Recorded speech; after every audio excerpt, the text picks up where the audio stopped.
This is the planet we share. Each week we travel above, below, and across its surface on a journey of discovery. This week in the Arctic, a grueling trek over melting ice brings new perspective to global warming. In Hawaii, flipping out with the endangered monk seals.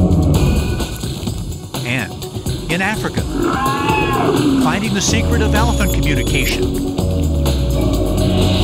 This is Wild Chronicles.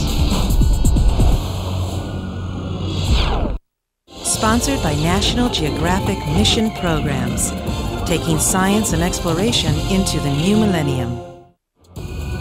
Hello everyone, and welcome to Wild Chronicles. I'm Boyd Matson, your planetary weatherman.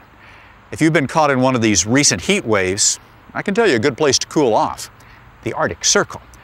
You might want to hurry though, because this area is being impacted by global warming.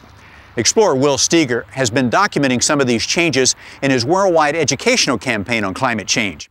And as part of our Climate Connection series, a partnership between National Geographic Magazine, NPR, and Wild Chronicles, I joined Steger for a few days in the Arctic on Canada's Baffin Island.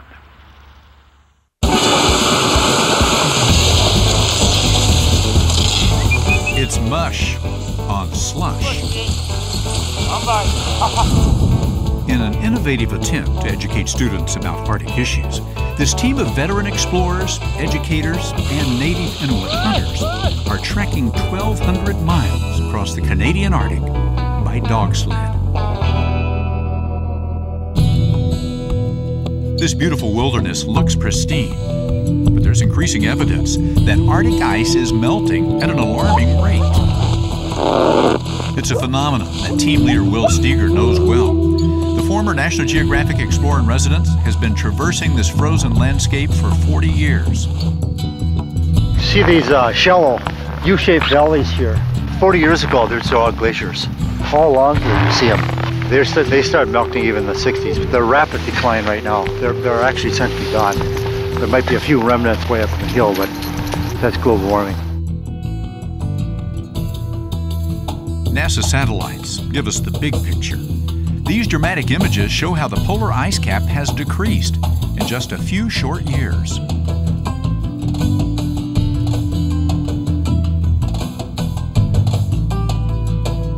Many scientists attribute the meltdown to global warming, a worldwide trend toward higher temperatures. So if we leave tomorrow morning, we go one day.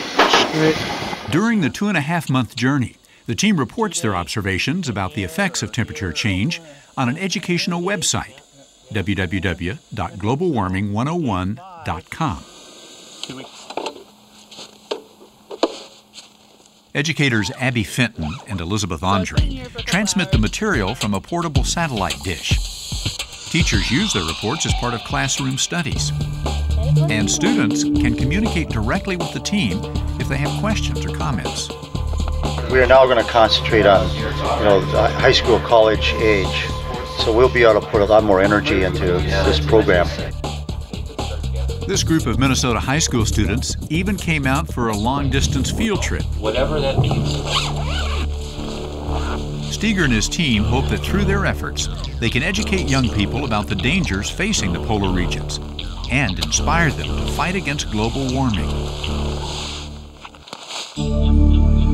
The melting ice is wreaking havoc on some Arctic wildlife, like polar bears.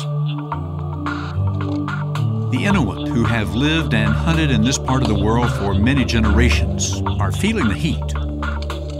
Some have been killed by falling through thinning ice, and often there's not enough snow to build their iconic igloo shelters.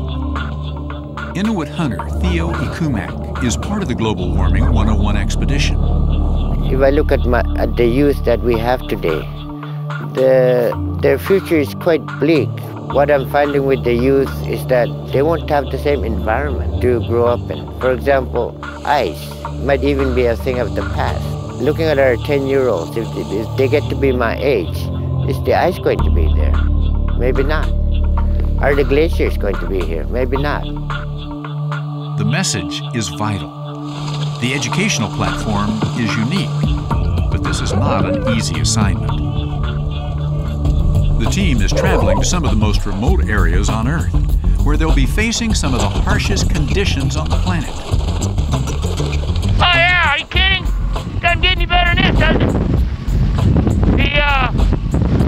It'd be okay with me if the wind died a little bit, though. I'd be okay with that.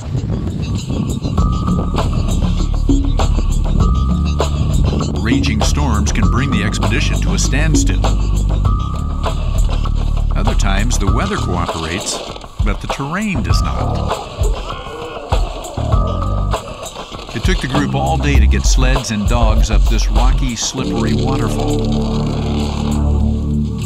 And through it all, these remarkable Inuit sled dogs need to be coaxed and sometimes coddled. Their preferred dog food? Frozen seal chunks. That's what they were brought up on, that's what they want.